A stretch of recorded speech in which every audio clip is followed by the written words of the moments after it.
Good afternoon. Firstly, I would like to thank EFI for giving me this opportunity to come and deliver this presentation on 5G. So what I'm going to do is, over the next 25 minutes, I'm going to, at a very high level, talk about what are the 5G benefits, what does the technology offer, potential use cases where you could use 5G, and also kind of give you a perspective in terms of what is happening from a global standpoint. What are operators doing, how is the ecosystem evolving, both from a global standpoint as well as from a India perspective. I'm not going to go into the depth of the technology itself because the speaker after me is going to cover that in a little more detail in terms of the architecture. So I'm going to focus on the technology and the applications of it. There are some comments which I'm going to make during the course of my presentation which are forward-looking. So this is just a disclaimer from my side. Now, if you just look at the whole cellular technology journey, we started off in the late 80s with 1G, right? I mean, you had your analog voice handset.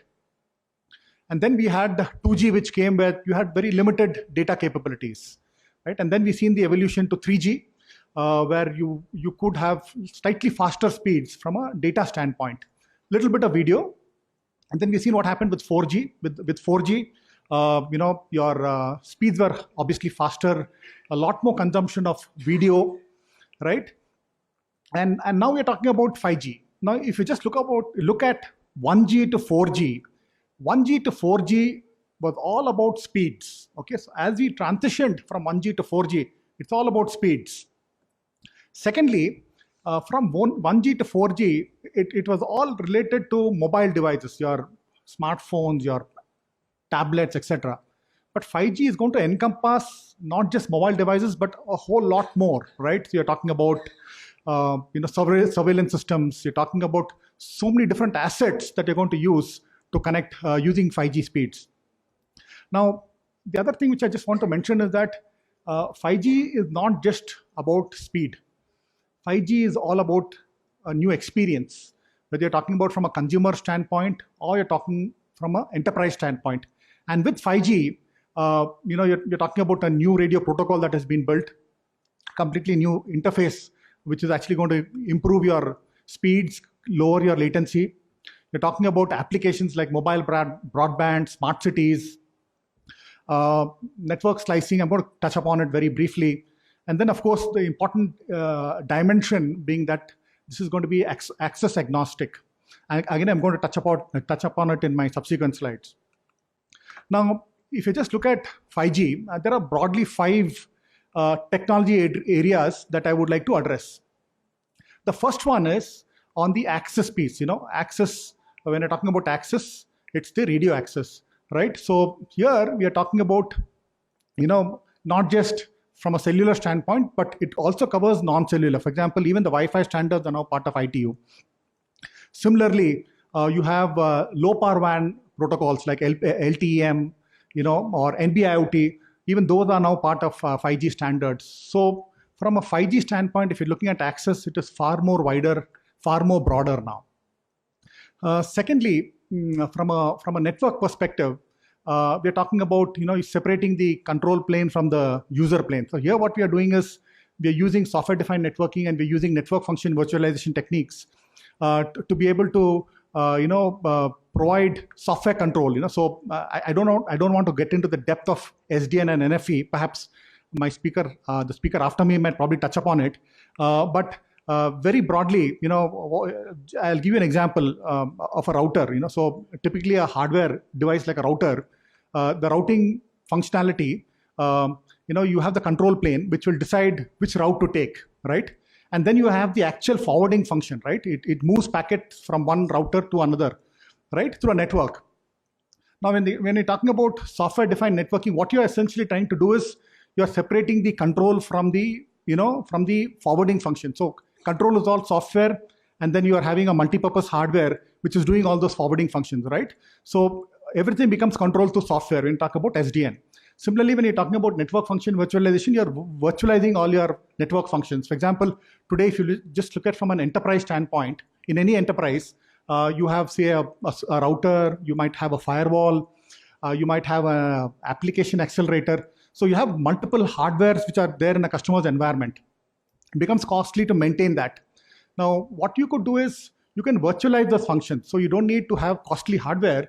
You can just have a low commodity piece of a hardware box. It could be they call it white. It can be a white box hardware, and all your you have virtual functions running over it, right? So everything becomes controlled through software. So we are going to use SDN and NFV technologies when you talk about from a network standpoint. Thirdly, this whole dimension about edge computing, right? So you're trying to get processing closer to where the asset is, right? So that becomes a very important dimension again from a 5G standpoint.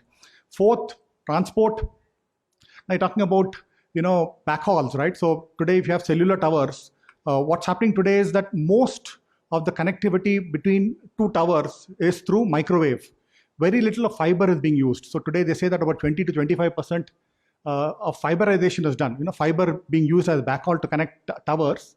With 5G, you'll need a lot more fiber to be deployed. So that becomes very important. And finally, which I touched upon earlier, this whole device ecosystem, right? So you're talking about not just mobile devices, but you're talking about cars. You're talking about a whole lot of appliances. What is 5G going to offer? The first thing which 5G is going to offer is it's going to offer massive device connectivity, right? There's a prediction that there will be over 30 billion devices by 2030. In fact, every consulting company comes up with various figures. Gartner says 50, IDC says 20. So it's kind of tough to believe, what they say, but I'm just going by a figure of 30 billion here. The second thing is the way the radio interface has been built. It is a very reliable network, right? And when you're talking about a very high reliable network, the applications that are possible, are things like, doing remote surgeries, from a telemedicine perspective. You really need a reliable network for that, right? I mean, imagine if you're trying to do a remote surgery and you have a network issue, the life of a person is in question here, right? So you really need reliable connectivity. Third is the ultra low latency. You're talking about latency of somewhere between 1 to 10 milliseconds is what the latency that is promised from a 5G standpoint. And finally, it's all about better capacity, more coverage. So we use concepts like the small cells. So within a particular area, you can implement a small cell, and you have multiple such small cells. So that way, what happens is that you get really high speeds within that specific area.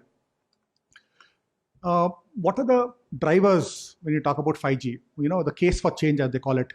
The first and foremost, it is talking about a lower cost structure, because as you move from a hardware-centric world to software-centric world, it becomes far more cost-effective.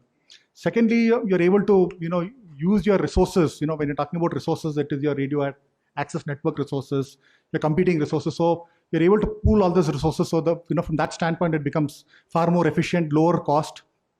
And of course, workforce evolution, there are areas where you really don't need people to do that. They can perhaps be doing more high value work. Certain functions could be automated there. The second case for change is IoT. In fact, that's my area of work, and I'm responsible for the IoT business for AT&T. The advent of IoT is really going to change, the game, so to speak. Right, so you're talking about a lot more devices coming onto the ecosystem. You're talking about a very high connection density, a lot more devices in a specific area. Thirdly, you're talking about an ecosystem, because at the end of the day, IoT is an ecosystem. No one vendor can provide the whole solution. A telecom player would need to partner with various players in the whole ecosystem, whether you're talking about an IoT hardware company, whether you're talking about someone who builds a platform, talking about IoT security. So it's all about trying to work in that ecosystem.